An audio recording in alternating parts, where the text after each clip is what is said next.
What's up, guys? Welcome to episode 4 of the Quick Reload Cast, where we give you this week's quick reload of gaming news and dose of nerd culture. I'm your host, Jared Joy, joined by Nick Malazzo. What's up? And Scotty Kunavong. Hey. Great to have you guys here. So we're going to jump right into gaming news with our weekly highlight. Scotty, if you want to go first. Sure. So my weekly highlight is starting this morning. Steam sale. Steam summer sale. Just kicked off. From now until July 5th. Go get some games on Steam. There's a couple of great titles on sale right now. Rocket League, $12. Nier Automata, which we've all been playing, $42. I know everyone's excited for Mordor Shadow of War. If you haven't played Shadow of Mordor, it's only $4 on sale, which is pretty good. That's insane. Mm-hmm. This is the time of year everyone's wallet hurts.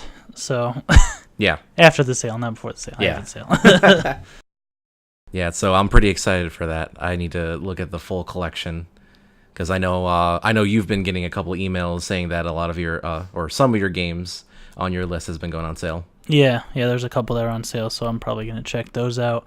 I know they're, like usual, having some server issues this morning when the sale went up. Oh, so, I'm sure. Yeah, everyone's excited. So, Well, my weekly highlight is going to be Atari announced a new console. Don't know what it is. Maybe it's going to be like the NES Classic. Who knows? There's a trailer that's out now if you guys want to check it out. But yeah, it doesn't really show much. But that's what I got to say. I mean, I don't really know much about it. yeah, I mean, they've been releasing, like every holiday, you can see the, like, Atari flashbacks or whatever they call them, where you can get all, like, kind of like the NES Classics. They were doing it way before Nintendo did. Yeah. I'm pretty sure this is a new console that's, I guess they're gonna try to compete with the. See, I don't think it's smart for them, like at least not right now, to come out with a new console. It just seems like the market right now is like already so flooded with your PS4, PS4 Pro, Xbox One S, Xbox One X, Nintendo Switch. I just feel like it's not the right time for them to come out with an actual console. And if they did come out with a console, what studios do they have backing? Like what IPs are they gonna have ready? Like, are they gonna be completely new games, or are they gonna try to revamp some of their old IPs that they had? Like, it's very interesting to see. That's for sure. Yeah, and in my mind, the only way that I feel like this console has a chance is if it's really, really competitively priced. But they can run into a ton of issues with that, with the console just not being up to par with the other ones and not even being worth spending the money, even if it is like $150 or $200. You know what I mean? Yeah. So it's a fine line, and I don't think the company is big enough anymore that they have the money to be able to, like, not make money on these consoles for however long to just try to get into the market and sell these things. I agree. There is, I believe, if they were to make a new console, I think the best way to go about it is probably make a handheld, to be honest, because right now Nintendo is the only handheld company. Like, the PlayStation Vita is still, like, kind of alive. I know it's more alive in Japan, but not really in the US. Like, there's a couple titles that like AA, AAA titles that come out on the Vita, like, very seldomly, but it's nothing huge. And Nintendo just basically has that market, like, all to themselves. Yeah, but I mean, just from the verbiage, Atari box that they used, and then it seemed like in the trailer they kind of did some, like, real zoomed in pictures of what is going to be or what the console's going to look like. It doesn't seem like it's a handheld. But I agree with you that probably would be a better decision and a better gamble. Yeah. But that's almost like Sega just being like, hey, we're thinking about doing a console again. And then everyone's just like, were you sure? They said that a couple years ago, that they were, like, talking about it, and then that just died, and now they're like, oh, let's just release all of our games on Android and iOS for free. Yeah. It's just the market's just way too oversaturated right now. and Yeah. like it something needs to die down, or it maybe just like when like in the lifespan of the actual PlayStation 4 and Xbox Ones and the Switch, like just like when sales are just kind of like stagnating, and then they bring something out.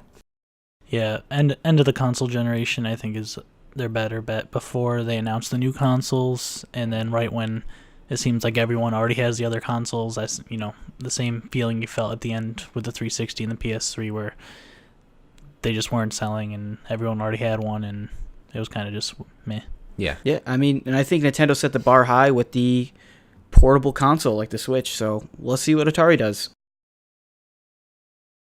So, what is one of your weekly highlights, Jared? So this is something that has been talked about for years, the past few console generations, and it kind of got re-brought up at E3 this year when Xbox announced cross-platform play online with Rocket League and Minecraft.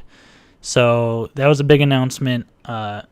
There's always been like, oh, that's never going to happen. Oh, everyone wants it to happen, kind of thing.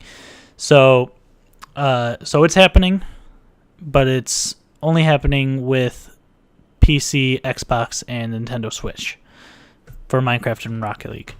So Sony has decided to back out of that. They didn't want to do it at this point in time. I watched a interview with Phil Spencer talking about it, and the thing that Sony pretty much said was that they have their group of players online, that they have their own terms and conditions and agreements and everything, and they can kind of control what's going on in their online community, and they feel like opening that up to other online communities where they don't really have control over that area, they feel like is doesn't create necessarily a safe environment for their players, especially with a game like Minecraft that has a lot of young players. So I guess that was Sony's issue, and Phil Spencer didn't really like that answer from them. He seemed like he felt kind of offended that they didn't think that Microsoft would put like player safety at the forefront of everything and make sure, obviously Xbox has all their own terms and conditions and has parental controls and all that stuff.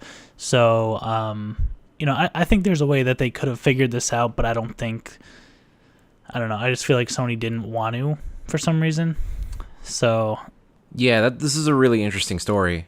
So I can see the whole like player safety thing being an issue, and yes, like with a couple of tweaks, it could have been resolved pretty easily. I think it's a good idea just for like certain games, like Rocket League, Minecraft. I think that would be fine.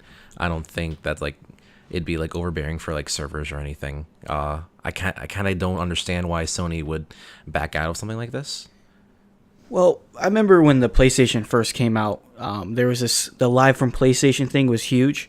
Like you can just click on it and you can watch people play games, instead of using Twitch. So for Sony to say that, they don't want to mix these communities together because of things could happen. There was a lot of weird shit that was going on in the live from PlayStation that, I can understand that. I don't know why they're having an issue with this, because I remember going on there and there was people sitting around just having eating contests, you know what I mean? And like stuff like that. A lot of weird shit that it was just too much. So I just don't know why like Sony's got to be safe when people are doing weird things like that. I don't know. It's just. So yeah. Yeah. Yeah, I mean, it's the internet still. There's always, even within Sony's own community, like there are going to be weirdos talking to little kids online. Even with Nintendo, which they're the family company. Yeah. Like you'll still get that. Yeah, and Phil Spencer even said, he's like, when we were setting all this, like working on this cross-platform multiplayer, he's like, I thought the biggest issue was going to be with Nintendo because Nintendo. And no, Nintendo specifically said, like, we're open to, kind of getting away from our old stereotypes of being restrictive and, all that, and try to make a space that makes sense for all gamers. You know what I mean? So there's a lot of positives and not really very many negatives, and I don't get why Sony doesn't see that. So I think eventually they will come around. I don't think it's going to be this year. It could be a few years. Might not be till next generation, but I think eventually we're going to see it. And it's not just going to be with, these indie titles like Rocket League or Minecraft. Like, it'd be really nice if next year we could all play Anthem together on different consoles and PC. Yeah, that would be really cool. It's just hard to see it happening anytime soon, especially with Sony backing out right now, which really sucks. But I don't know. Something must be stopping them other than just player safety, because it has to be more than just player safety, because that's just kind of a sorry excuse at this point. Yeah. Especially with Nintendo being like, yeah, we're done. It's a step in the right direction, though. Yeah. Glad we're finally seeing it. So.